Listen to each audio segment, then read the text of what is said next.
ពួកហ្នឹងគឺធ្វើដើម្បីប្រយោជន៍នឹងការពីសុវត្ថិភាពពីព្រោះនៅប្រទេសថៃណាយើងថាខ្មែរវាជាប់តាក់ទិនទាំងអស់ហើយបងប្អូនមើលតាមបញ្ជីឈ្មោះរបស់សហរដ្ឋអាមេរិកដែលគេចេញបញ្ជីខ្មៅហ្នឹងណាតាំងពីហ៊ុនសែនហ៊ុនម៉ាណែតហ៊ុនម៉ាណាហ៊ុនម៉ាណិតហ៊ុនតូឌីវិជាណេតសវឿននិយាយទៅខ្សែហ៊ុនសែនទាំងអស់រួចហើយនឹងពួកអង្គការមួយចំនួនទៀតតាក់ទងជាមួយនឹងអង្គការស្អីអង្គការកកអានអង្គការលីយ៉ុងផាត់អង្គការណាទៀតត្រីភិបជាដើមជាប់ទាំងអស់ហើយរហូតមកដល់ណាទៀតនេះពីដើមមកយើងគិតថាខាងក្រសួងមហាផ្ទៃណាគឺជាក្រុមដែលបង្ក្រាបឬក៏ក្រុមដែលអន្តរាគមន៍តាក់ទងជាមួយនឹងទប់ស្កាត់អំពើឆបោកឬក៏ពួកហ្គេមអនឡាញហ្នឹងណាប៉ុន្តែមានណាទីបំផុតណាទាំងសសុខាទាំងសថេតសអីហ្នឹងជាប់នៅក្នុងបញ្ជីហ្នឹងទាំងអស់គេផ្ដល់ផលប្រយោជន៍ឲ្យដើម្បីឲ្យវាជាប់តាក់ទិននេះអញ្ចឹងមន្ត្រីថ្នាក់ខ្ពស់ឬក៏មន្ត្រីរដ្ឋាភិបាលទាំងមូលជាប់អស់ហើយមិញខ្ញុំរាប់ពីមន្ត្រីខាងគេហៅថានីតិប្រតិបត្តិនីតិបញ្ញត្តិហើយនឹងខាងពួកស្អីឥឡូវដល់ទៅហ៊ានដល់អីណាទាំងអស់ហ្នឹងជាប់ទាំងអស់ទៀតអញ្ចឹងយើងមើលថាក្រុមខាងប្រទេសខ្មែរហ្នឹងជាប់តាក់ទិនជាមួយនឹង Cyber Scam ទាំងអស់ធំណា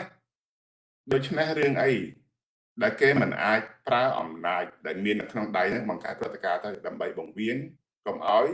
ការស៊ើបអង្កេតនិងការតាមចាប់ហ្នឹងរៀនមកដល់ខ្លួនរបស់គេដូច្នេះគេប្រើអាមធ្យោបាយបំផ្ទុះសង្គ្រាមទៅ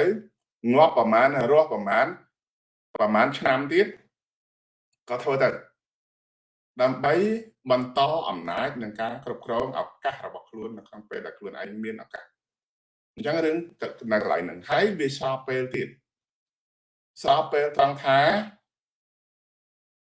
ពួករដ្ឋអំណាចហ៊ុនសែនហ្នឹងណាដឹងថាអាមេរិកមានបំណងបង្ក្រាបពួកភេរវកម្មនេះគឺផែនការផ្ដួលរំលំរបបផ្ដាច់ការដែលបង្កើត Cyber Scam នៅក្នុងប្រទេសកម្ពុជាដែលមានគោលដៅ2គោលដៅទី1គឺបង្ក្រាបលបែងខុសច្បាប់ហើយនឹងការចាប់ចម្រិតអនឡាញអានឹងគោលដៅធំអាទិភាពដែលមានការចូលរួមពីបណ្ដាប្រទេសទាំងឡាយដែលប៉ះពាល់ដូចជាកូរ៉េដូចជាជប៉ុនដូចជាសិង្ហបុរីហើយនឹងឥណ្ឌូនេស៊ីអាចប្រទេសថៃមួយទៀតអញ្ចឹងណានោះគឺជាចំណុចឬក៏ផ្នែកទី1ដែលគេរៀបចំផែនការដើម្បីកម្ចាត់ឬក៏កំទេចពួកក្រុមភេរវកម្មហ្នឹងប៉ុន្តែយុទ្ធសាស្ត្រទី2ឬក៏ក្នុងផែនការស៊ីជម្រៅរបស់អាមេរិកដោយសារប្រទេសដែលខ្ញុំរាប់មិញទាំង4 5ហ្នឹងណាសុទ្ធតែជាសម្ព័ន្ធមិត្តអាមេរិកទាំងអស់នៅអស់មើលកន្លែងហ្នឹងបើសម្ព័ន្ធមិត្តអាមេរិកវាត្រូវតែដើរឲ្យស្របជាមួយនឹងគោលនយោបាយអាមេរិកហើយអាមេរិកមហិច្ឆតារបស់អាមេរិក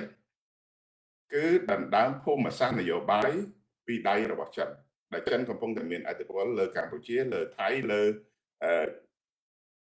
ណាទៀតលើភូមាហើយនឹងលើឡាវជាដើម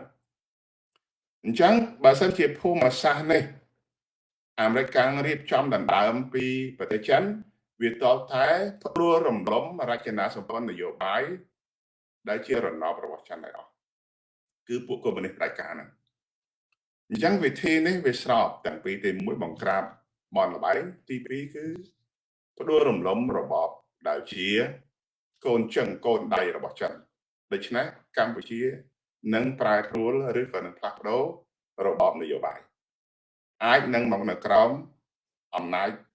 និងអធិបតេយ្យរបស់អាមេរិកវិញដូច្នេះហ៊ុនសែនមើលឃើញថាវាគឺជាចំនួនរវាងអាមេរិកហើយនិងចិនហើយដូច្នេះខ្មែរនៅលេងលបែងកឡុកនេះទៅឲ្យអាមេរិកជាមួយនឹងចិនដណ្ដើមគ្នាទៅយូរឆាប់យ៉ាងហោចណាស់ក៏អូពេលបានរយៈវែងទៀតដែលយើងមិនដឹងថាប៉ុណ្ណាទេនេះគឺជាផែនការលបែងនយោបាយរបស់គេ